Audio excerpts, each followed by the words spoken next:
Vamos a entrar hoy ya al capítulo 10 y se titula ¿Se puede doblegar a un hombre bueno?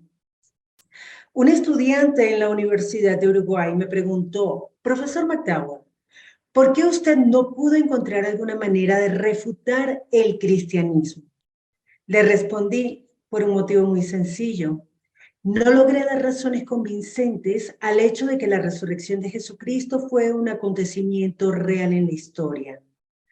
Después de pasar más de 700 horas estudiando este tema e investigando de manera exhaustiva su fundamento, llegué a la conclusión de que la resurrección de Jesucristo, o bien es uno de los más malvados, crueles y despiadados engaños jamás impuestos a la humanidad, o es el hecho más importante en la historia.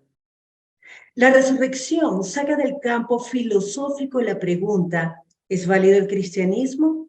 Y la coloca en la historia. ¿Tiene el cristianismo una sólida base histórica? ¿Es suficiente la evidencia disponible para justificar la creencia en la resurrección? He aquí algunos de los asuntos y las declaraciones relevantes a la pregunta. A Jesús de Nazaret, un profeta judío que afirmaba ser el Cristo, profetizado en las escrituras judías, lo arrestaron, lo juzgaron por ser un criminal político y lo crucificaron. 3 días después de su muerte y sepultura, unas mujeres fueron a su tumba y descubrieron que no estaba el cuerpo. Los discípulos de Cristo declararon que Dios lo había resucitado de los muertos y que Él se les apareció muchas veces antes de ascender al cielo. A partir de esa base, el cristianismo se esparció por todo el Imperio Romano y ha continuado ejerciendo gran influencia en el mundo entero a través de todos los siglos. La gran pregunta es, ¿sucedió en realidad la resurrección? Con la muerte y sepultura de Jesús. Después que a Jesús lo condenaron a muerte, le despojaron de sus ropas y lo azotaron, según la costumbre romana, antes de la crucifixión. Alexander Merthel, quien posee un título de médico de la Universidad de Miami y un doctorado en ingeniería de la Universidad de Bristol en Inglaterra, realiza un detallado examen de la flagelación de Cristo a manos de los romanos. Explica el proceso, abro cita. El soldado usaba un látigo con tiras de cuero trenzado, con bolas de metal entretejidas. Cuando el látigo golpeaba la carne, esas bolas provocaban moretones o contusiones, las cuales se abrían con los demás golpes. Y el látigo también tenía pedazos de huesos afilados, los cuales cortaban la carne severamente. La espalda quedaba tan desgarrada que la espina dorsal a veces quedaba expuesta debido a los cortes tan profundos. Los latigazos iban desde los hombros pasando por la espalda, las nalgas y las piernas. Era terrible. Un médico que estudió las golpizas romanas observó, abro comillas, mientras continuaba la flagelación, las laceraciones rasgaban hasta los músculos y producían jirones temblorosos de carne sangrante. Cierro comillas. Un historiador del siglo III llamado Eusebio describió una flagelación de la siguiente manera, abro comillas. Las venas de la víctima quedaban al descubierto y los mismos músculos, tendones y las entrañas quedaban abiertos y expuestos. Cierro comillas. Sabemos que muchas personas morían a causa de este tipo de castigo, incluso antes que pudieran ser crucificadas. Por lo menos la víctima podía experimentar un dolor tremendo y entrar en conmoción hipovolémica. Cierro cita. Dada la brutalidad de los azotes, así como su crucifixión posterior, es históricamente cierto que Jesús estaba muerto. Aún los miembros del Radical Jesus Seminar, que era popular en la década de 1990, aceptó la muerte de Jesús. De ahí que John Dominic Crossan dijera que la muerte de Jesús por crucifixión, abro comillas, es tan segura como nunca lo puede ser algo histórico. Cierro comillas. De acuerdo con las costumbres judías de dar sepultura, al cuerpo de Jesús lo envolvieron en un lienzo. Unos 34 litros de especies aromáticas mezcladas para crear una sustancia gomosa se le aplicaron a las vendas que rodeaban el cuerpo. Lee Juan capítulo 19, versículos 39 y 40. Después que se colocó el cuerpo en una sepultura de roca sólida, una piedra muy grande que pesaba alrededor de unos 2,000 kilos se rodó por medio de palancas hacia la entrada. Lee Mateo 27, versículo 60. Una guardia romana compuesta por hombres de estricta disciplina se apostó a fin de vigilar la tumba. El temor al castigo entre estos hombres, abro cita, producía perfecta atención al deber, sobre todo en las vigilias de la noche. Cierro cita. Esta guardia fijaba el sepulcro, el sello romano, un sello de autoridad y poder romano. El sello tenía la intención de evitar el vandalismo. Cualquiera que tratara de mover la piedra de la entrada del sepulcro tendría que romper el sello y de este modo traería sobre sí la ira de la ley romana. Sin embargo, a pesar y el sello, el sepulcro estaba vacío. El sepulcro vacío. Los seguidores de Jesús afirmaron que Él resucitó de los muertos. Informaron que se les apareció en un periodo de 40 días, mostrándoseles mediante muchas pruebas convincentes. Algunas versiones de la Biblia dicen pruebas indubitables. Lee, por ejemplo, Hechos capítulo 1, versículo 3, en la versión Reina Valera de 1960. El apóstol Pablo dijo que Jesús se le apareció a más de 500 de sus seguidores a la vez, la mayoría de los cuales todavía vivía y podía confirmar lo que escribió. Lee 1 Corintios capítulo 15, versículos 3 al 8. Arthur Michael Ramsey, ex arzobispo de Canterbury, escribe, abro cita, creo en la resurrección, en parte debido a que una serie de hechos son inexplicables sin ella. Cierro cita. El sepulcro vacío fue demasiado notorio para que se negara.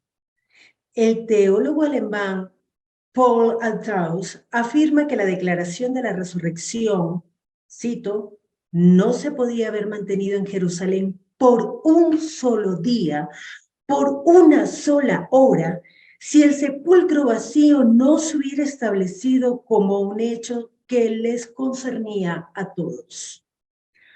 Paul Meyer concluye, si toda la evidencia se evalúa con cuidado y de manera imparcial, de seguro que es justificable, de acuerdo con los cánones de investigación histórica, a fin de concluir que el sepulcro de Jesús estaba vacío en realidad.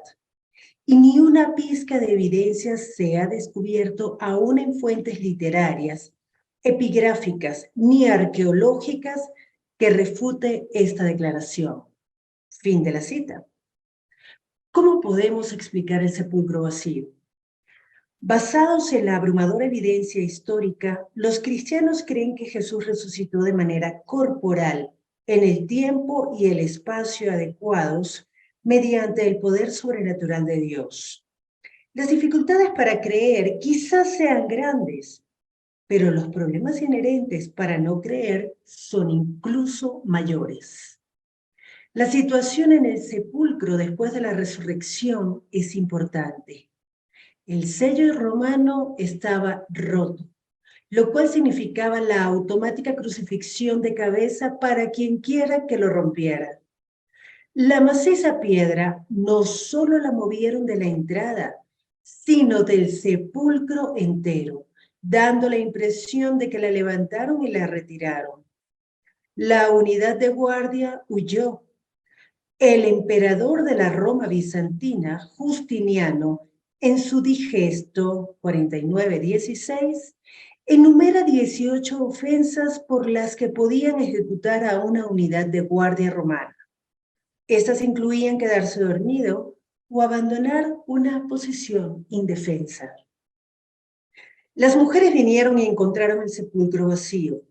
Se asustaron y regresaron para decírselo a los hombres. Pedro y Juan corrieron al sepulcro. Juan llegó primero, pero no entró. Miró hacia adentro y vio la mortaja, un poco abierta, pero vacía. El cuerpo de Cristo pasó justo delante de ellos a una nueva existencia. Reconozcámoslo. Una visión como esa haría de cualquiera un creyente. Teorías alternativas de la resurrección.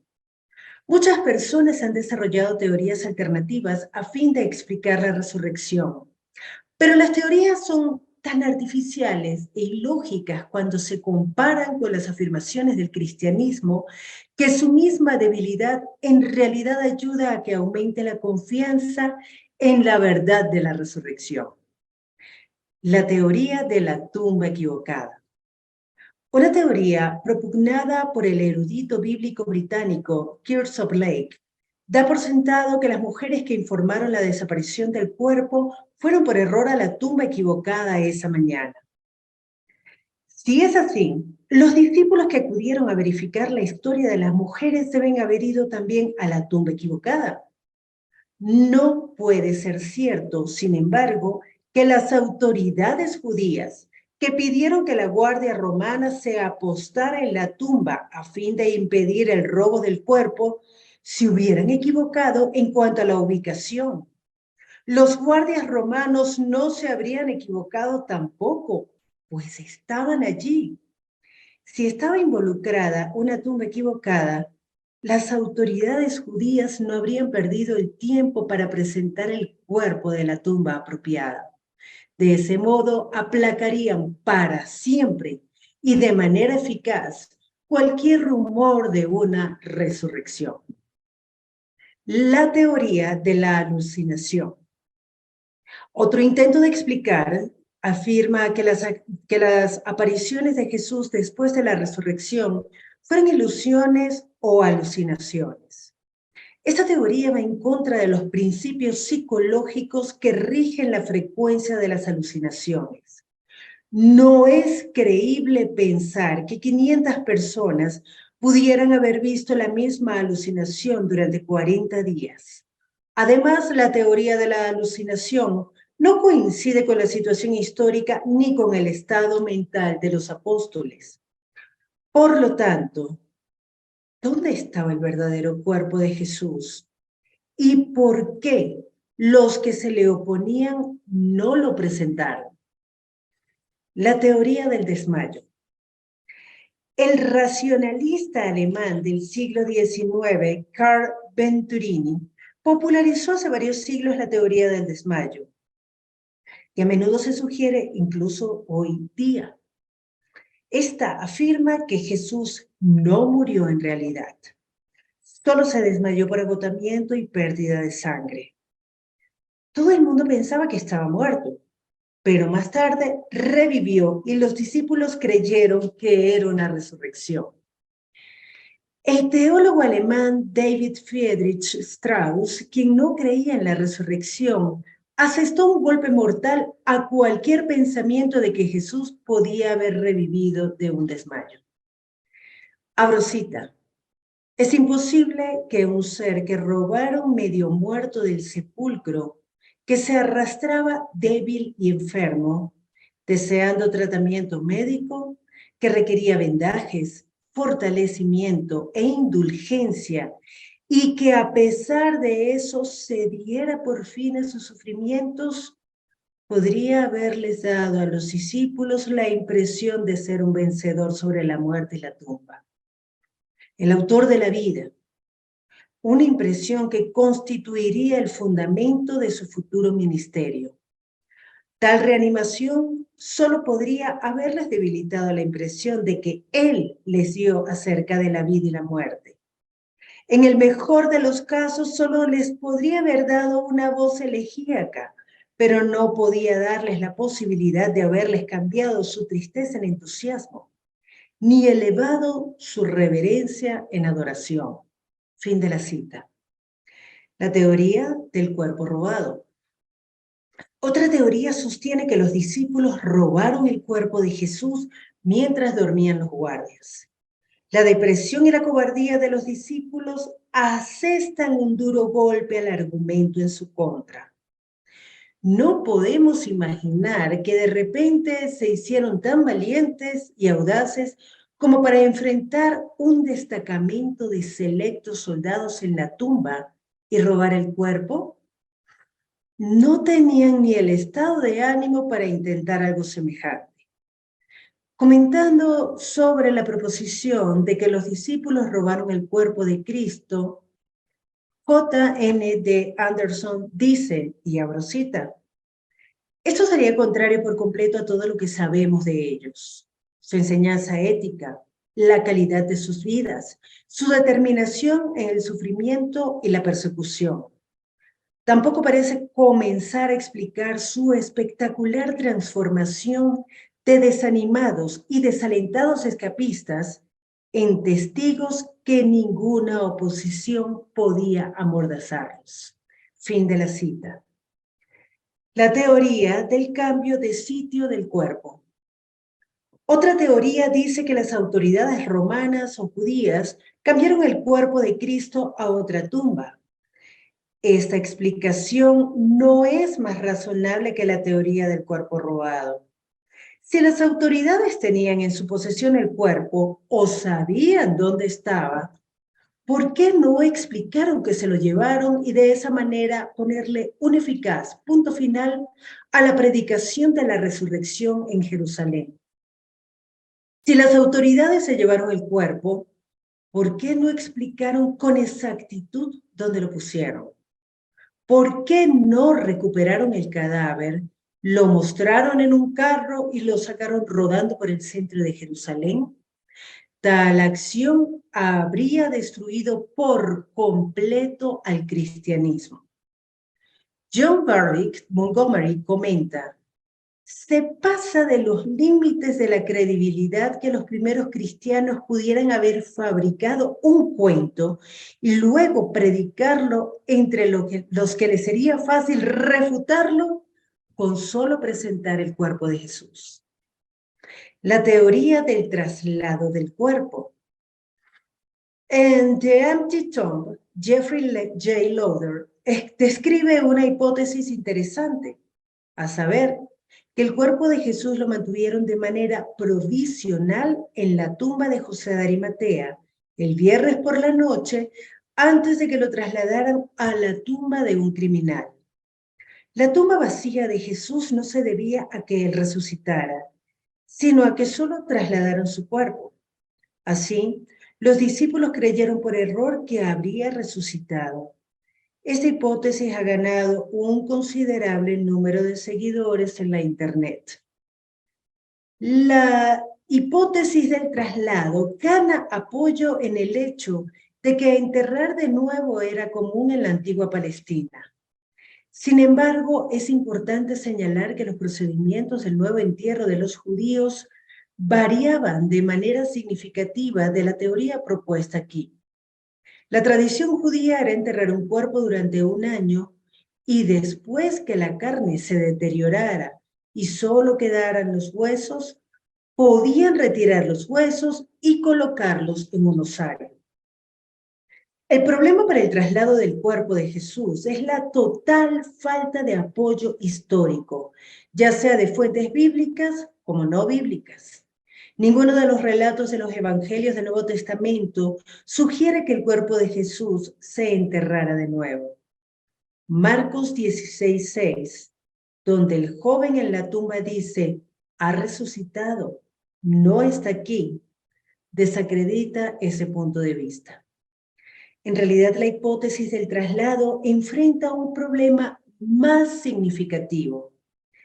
El doctor Michael Licona comenta, abro cita, con mucho, Aun si la hipótesis del nuevo entierro fuera cierta, lo único que representa es la tumba vacía.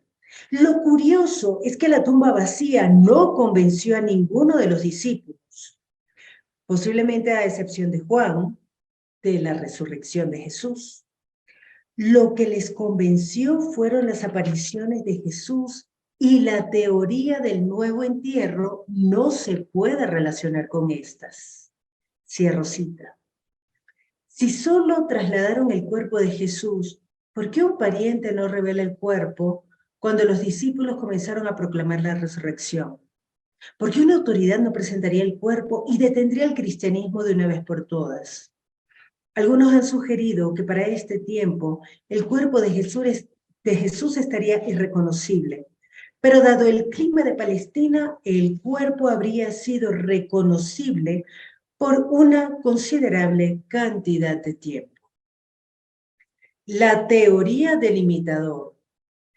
Una de las frases que más a menudo usan muchos críticos de hoy en día es, cito, en el cristianismo nada es original. A finales del siglo XIX y a principios del XX, varios eruditos creían que las afirmaciones centrales del cristianismo eran un plagio de las religiones grecorromanas de misterio. A Jesús se le consideraba otro Dios, muerto y resucitado, en la tradición de Osiris, Mitra, Adonis y Dionisio. Aunque esa teoría ha experimentado un sorprendente resurgimiento en la Internet y en libros populares, enfrenta un rechazo casi universal por parte de los eruditos contemporáneos. He aquí el porqué. A pesar de que un paralelismo entre Jesús y las religiones de misterio quizá parezca impresionante a primera vista, se desmorona bajo el escrutinio. A Osiris, por ejemplo, muchos lo consideraban un dios muerto y resucitado del antiguo Egipto. De acuerdo con el mito, a Osiris lo mató Set y lo resucitó Isis. Sin embargo, en lugar de regresar al mundo en un cuerpo resucitado, Osiris se convirtió en rey del submundo, difícilmente un paralelo a la resurrección histórica de Jesús. Por eso, Paul Roth Eddy y Greg Boyd, autores de The Jesus Legend, llegan a la conclusión de que las diferencias entre el cristianismo y las religiones de misterio son mucho más profundas que cualquier similitud. Aunque es cierto que hay términos paralelos utilizados en el cristianismo primitivo y las religiones de misterio, hay muy poca evidencia de conceptos paralelos. Fin de la cita. A diferencia del Jesús histórico, no hay evidencia para la certeza de cualquiera de las historias de supuestos paralelos en las religiones de misterio. Jesús de Nazaret comió, realizó milagros, durmió, murió y volvió a la vida.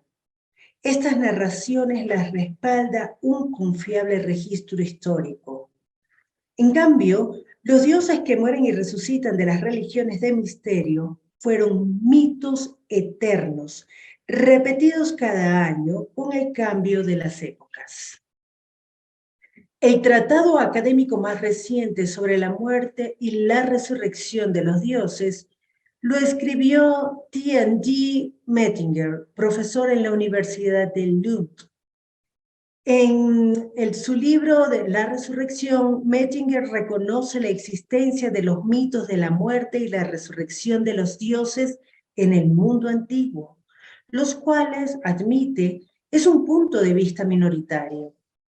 Sin embargo, su conclusión cierra la discusión para siempre acerca de la teoría del imitador. Abro cita.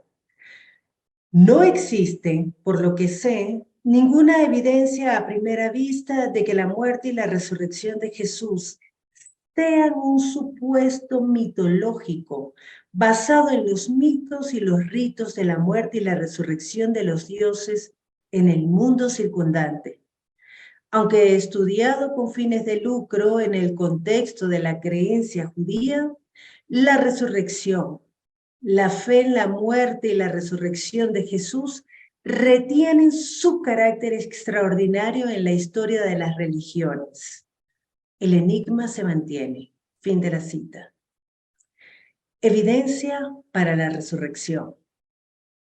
El profesor Thomas Arnold, autor de la famosa obra en 3 volúmenes, Historia de Roma, y director de Historia Moderna en Oxford, estaba bien familiarizado con el valor de la evidencia en la determinación de los hechos históricos. Dijo, abro cita, durante muchos años he tenido la costumbre de estudiar las historias de otros tiempos y al examinar y sopesar la evidencia de lo que se ha escrito acerca de ellos, no conozco ningún hecho en la historia de la humanidad que esté mejor probado y con mayores evidencias de todo tipo para la comprensión de un investigador parcial que la gran señal que Dios nos ha dado de que Cristo murió y resucitó de entre los muertos. Fin de la cita.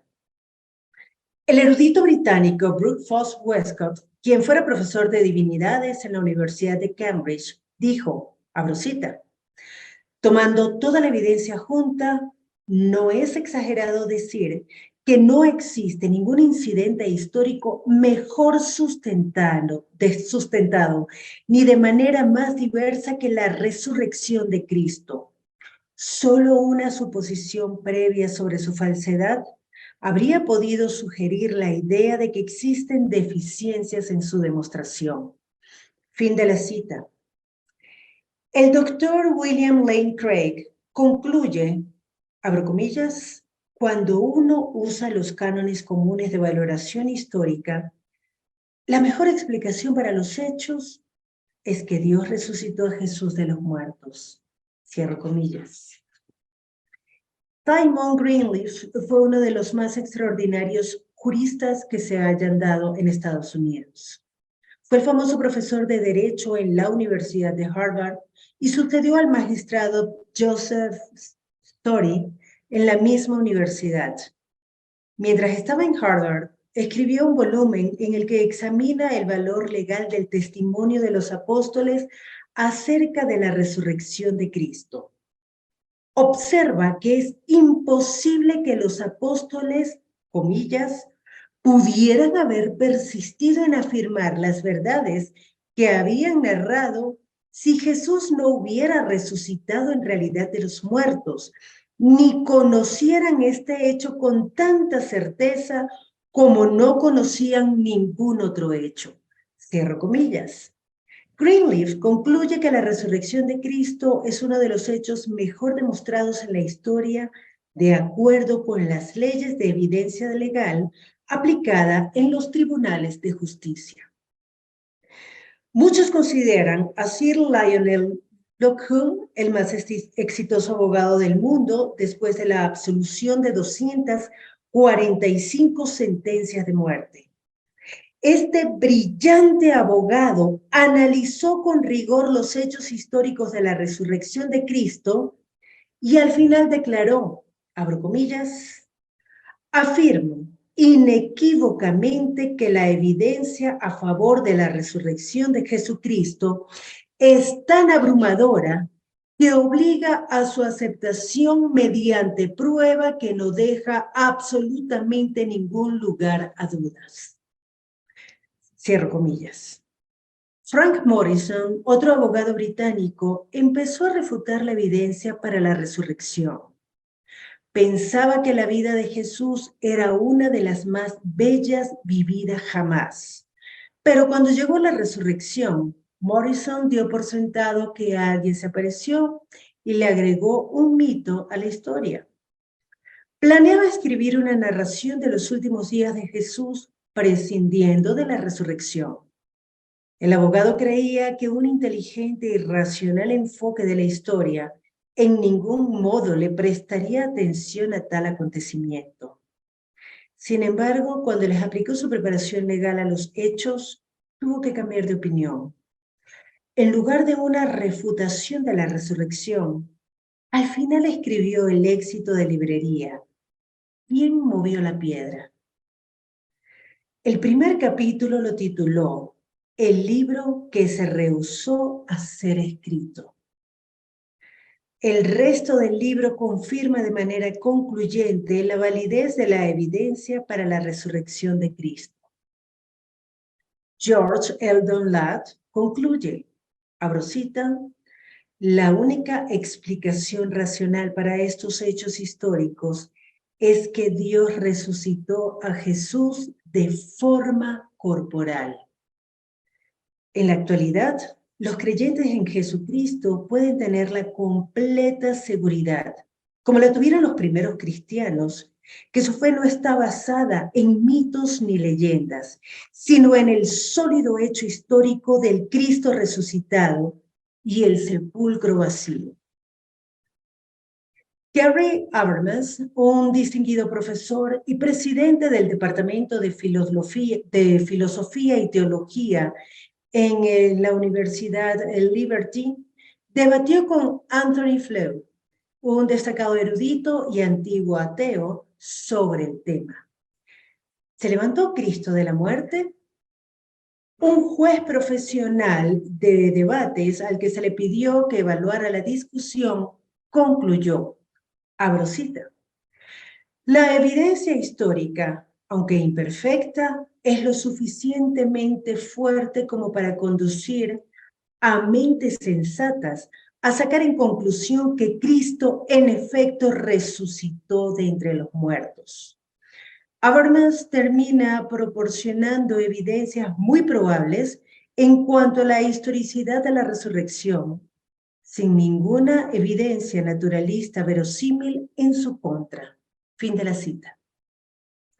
Lo más importante de todo es que los creyentes pueden experimentar el poder de Cristo resucitado en sus vidas hoy. En primer lugar, pueden saber que sus pecados son perdonados. Lee Lucas 24, 46, 47, Primera de Corintios 15, 3. En segundo lugar, pueden estar seguros de la vida eterna y su propia resurrección de la tumba. Lee Primera de Corintios 15, 19 al 26. En tercer lugar, pueden ser libres de una vida sin sentido y vacía y transformarse en nuevas criaturas en Jesucristo. Véanse Juan 10, 10 y Segunda de Corintios 5, 17. ¿Cuál es tu evaluación y tu decisión? ¿Qué crees acerca del sepulcro vacío? Una vez examinada la evidencia desde una perspectiva judicial, Lord Darling, expresidente del Tribunal Supremo de Inglaterra, concluye que existen tan abrumadoras pruebas positivas y negativas, fácticas y circunstanciales, que ningún tribunal inteligente en el mundo podría dejar de señalar en un veredicto que la historia de la resurrección es cierta. Vamos a continuar con la lectura del capítulo 11. ¿Se podría poner de pie el verdadero Mesías? De todas las credenciales que tenía Jesús a fin de apoyar sus afirmaciones de ser el Mesías y el Hijo de Dios, a menudo se pasa por alto una de las más profundas: la manera en que su vida cumplió tantas profecías antiguas. En este capítulo nos ocuparemos de este asombroso hecho. Una y otra vez Jesús recurrió a las profecías del Antiguo Testamento con el propósito de respaldar sus declaraciones. Gálatas capítulo 4, versículo 4 dice: cuando se cumplió el plazo, Dios envió a su Hijo, nacido de una mujer, nacido bajo la ley. Termina la cita. Aquí tenemos referencia a las profecías que se han cumplido en Jesucristo. Entonces, comenzando por Moisés y por todos los profetas, les explicó lo que se refería a él en todas las escrituras. Esto está en Lucas 24, 27. Abrimos cita. Jesús les dijo: cuando todavía estaba yo con ustedes, les decía que tenía que cumplirse todo lo que está escrito acerca de mí en la ley de Moisés, en los profetas y en los salmos. Lucas 24:44. Dijo, si le creyeran a Moisés, me creerían a mí, porque de mí escribió él. Juan 5:46. Dijo, Abraham, el padre de ustedes, se regocijó al pensar que vería mi día, y lo vio y se alegró. Juan 8:56. Los apóstoles y los escritores del Nuevo Testamento también apelaban sin cesar a la profecía cumplida a fin de respaldar las afirmaciones de Jesús como el Hijo de Dios, el Salvador y el Mesías. Abro cita, Dios cumplió lo que de antemano había anunciado por medio de todos los profetas, que su Mesías tenía que padecer. Hechos capítulo 3, versículo 18.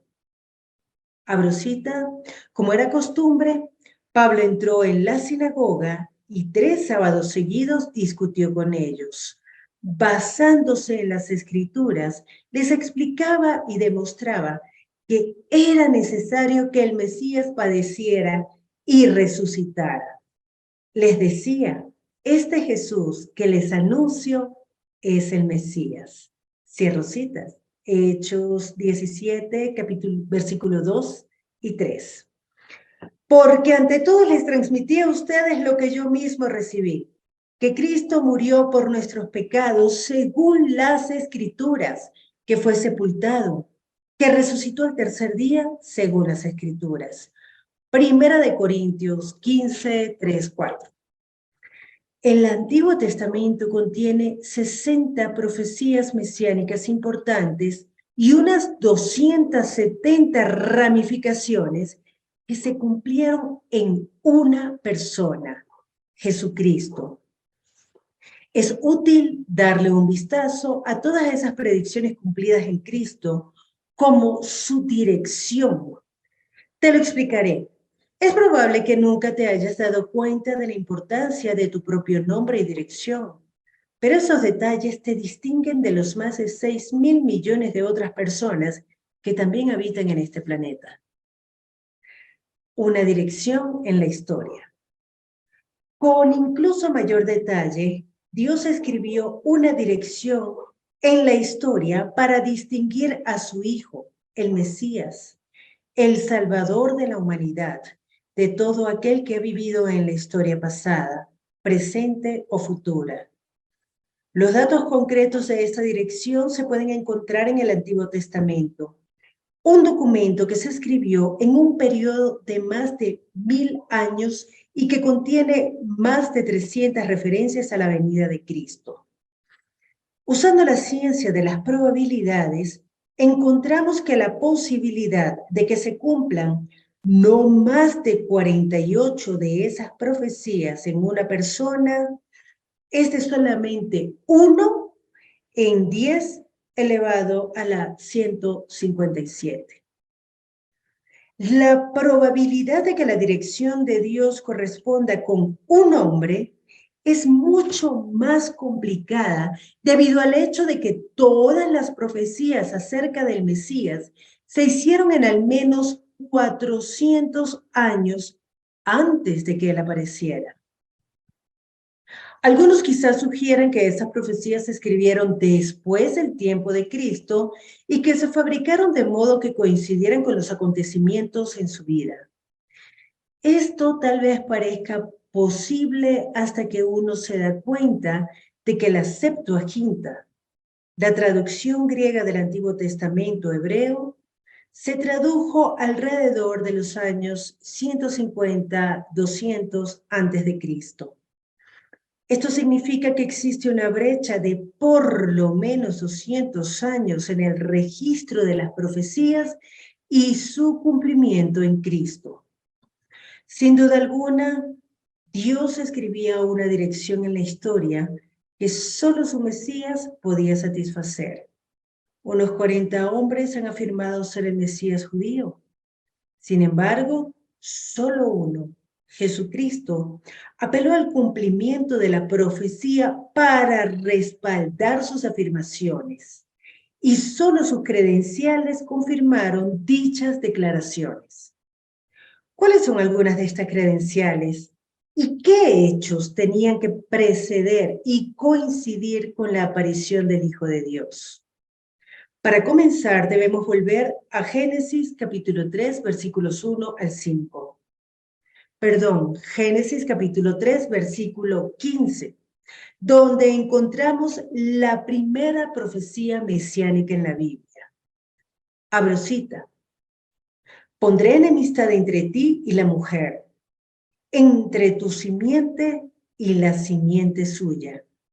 Esta te herirá en la cabeza y tú le herirás en el calcañar. Cierro cita. Reina Valera, 1960. Esta profecía podía referirse a un único hombre en toda la Escritura. A ningún otro, sino a Jesús, se le puede nombrar como la simiente de una mujer. Todos los demás nacidos en la historia proceden de la simiente de un hombre. Otras versiones hacen la misma declaración cuando identifican a este conquistador de Satanás como de la descendencia de una mujer, cuando en todos los demás casos la Biblia considera la descendencia a través de la línea del hombre. Esta descendencia o simiente de una mujer entrará en el mundo y destruirá las obras de Satanás. Le hiere su cabeza. En Génesis 9 y 10, Dios acortó aún más la dirección.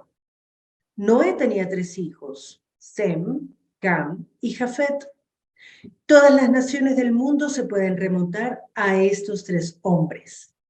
Sin embargo, Dios eliminó de manera impresionante las 2/3 partes del género humano de la línea de Jesús, especificando que el Mesías vendría a través del linaje de Sem. Entonces, prosiguiendo hasta el año 2000 a.C., encontramos que Dios llamó a un hombre nombrado Abraham de Ur de los Caldeos. Con Abraham, Dios llegó a ser más específico, declarando que el Mesías sería uno de sus descendientes. Todas las familias de la tierra serían bendecidas por medio de Abraham. Lee Génesis 12, versículos 1 al 3, 17, versículos 1 al 8 y 22, versículos 15 al 18. Cuando tuvo 2 hijos, Isaac e Ismael, se eliminaron a muchos de los descendientes de Abraham cuando Dios seleccionó al segundo hijo, Isaac, a fin de que fuera el progenitor del Mesías. Véase Génesis 17, 19 al 21 y 21, 12. Isaac tuvo 2 hijos, Jacob y Esaú. Dios escoge la línea de Jacob. Lee Génesis 28, 1 al 4 y 35, 10 al 12. Números 24, versículo 17. Jacob tuvo 12 hijos, de cuyos descendientes se desarrollaron las 12 tribus de Israel. Entonces Dios seleccionó a la tribu de Judá para Jesús y eliminó 11 de las 12 tribus israelitas. Además de todas las líneas familiares dentro de la tribu de Judá, optó por la línea de Isaí. Lee Isaías 11, versículos 1 al 5. Podemos ver la reducción de la dirección. Isaí tenía 8 hijos y en 2 de Samuel, capítulo 7, versículos 12 al 16 y Jeremías, capítulo 23, versículo 5, Dios eliminó 7 de los 8 hijos de la línea familiar de Isaí al escoger a su hijo David.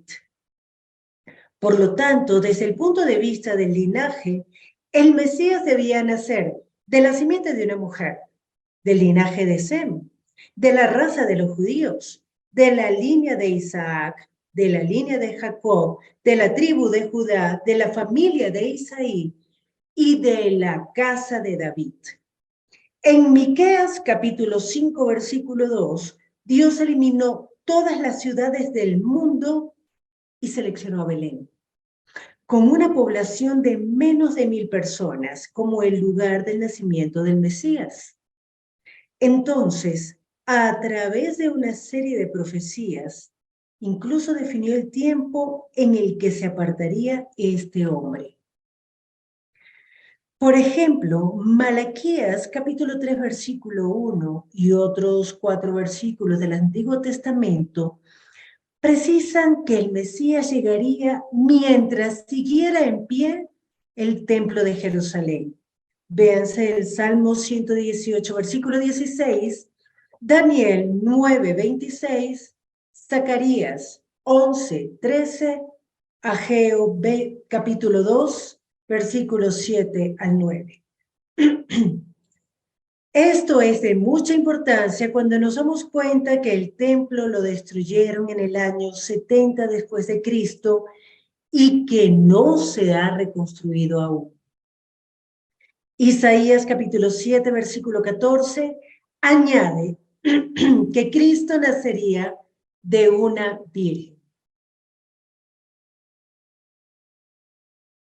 Un nacimiento natural de una concepción sobrenatural era un criterio que va más allá de la planificación y el control humano. Perdón.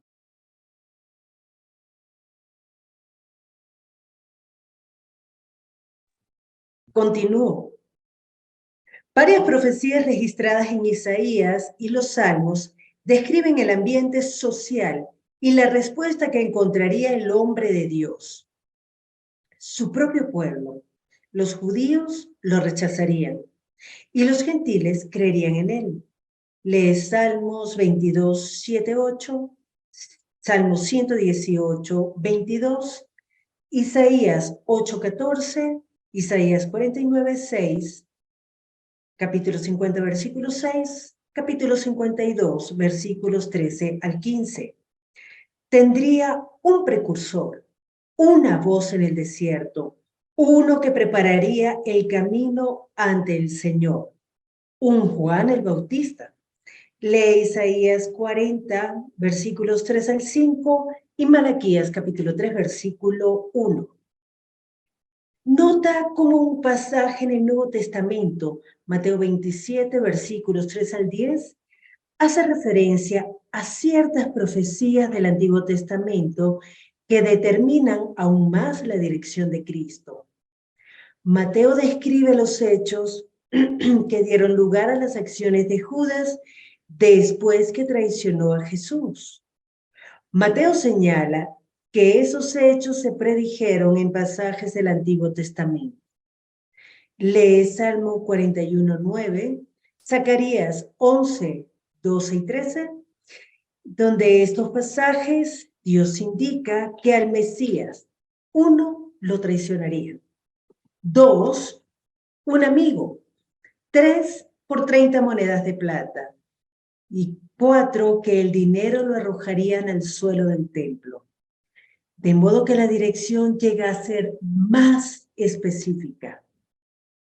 Una profecía que data del año 1012 a.C.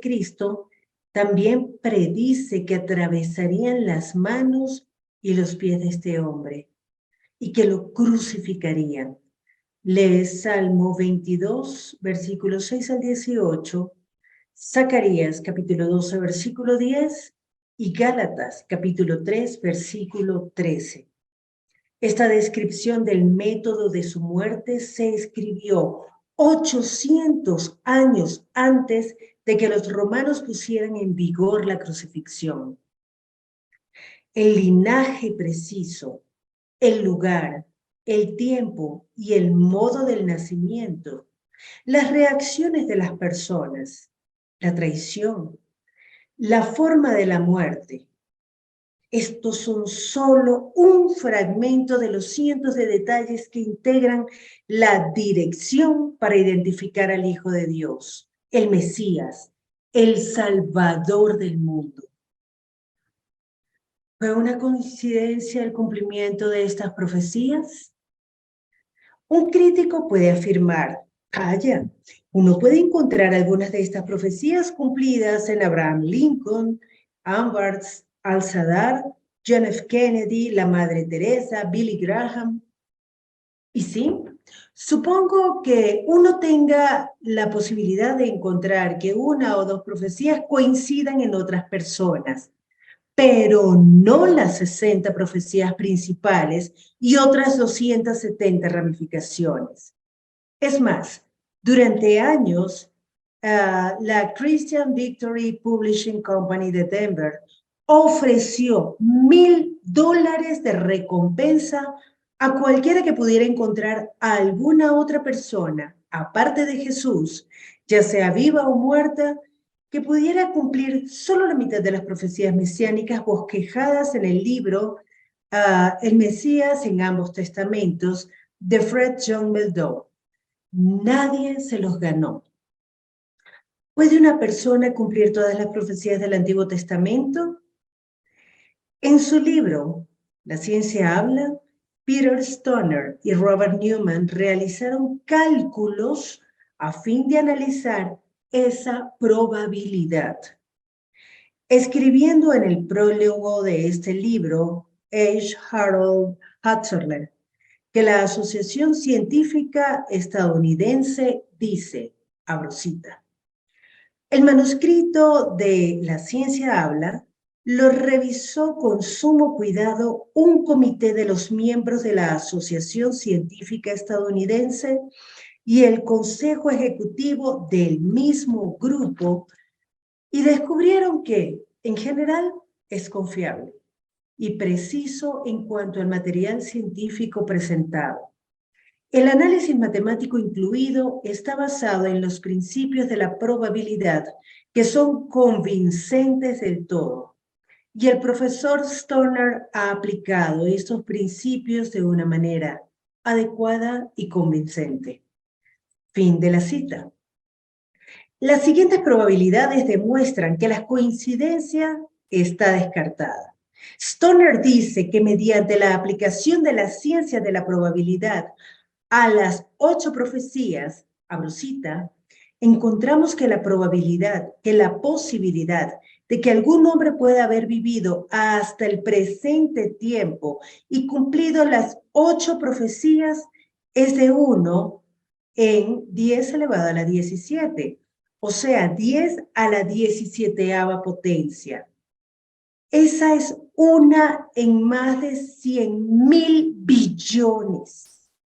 A fin de ayudarnos a comprender esta asombrosa probabilidad, Stoner ilustra al suponer que, vamos a abrir cita, tomamos 10 elevado a la 17 dólares de plata y los diseminamos por toda la superficie de Texas. Estos cubrirían todo el estado con 61 centímetros de profundidad. Entonces marcamos uno de esos dólares de plata y revolvemos por completo la masa entera a lo largo y ancho del estado.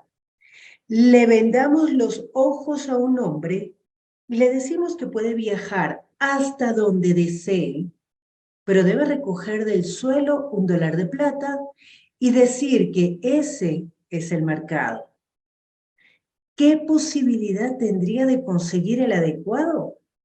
Solo la misma que habría tenido los profetas de escribir esas 8 profecías y de que todas llegaran a ser ciertas en un hombre, desde su época hasta la actualidad, siempre que las escribieran con su propia sabiduría.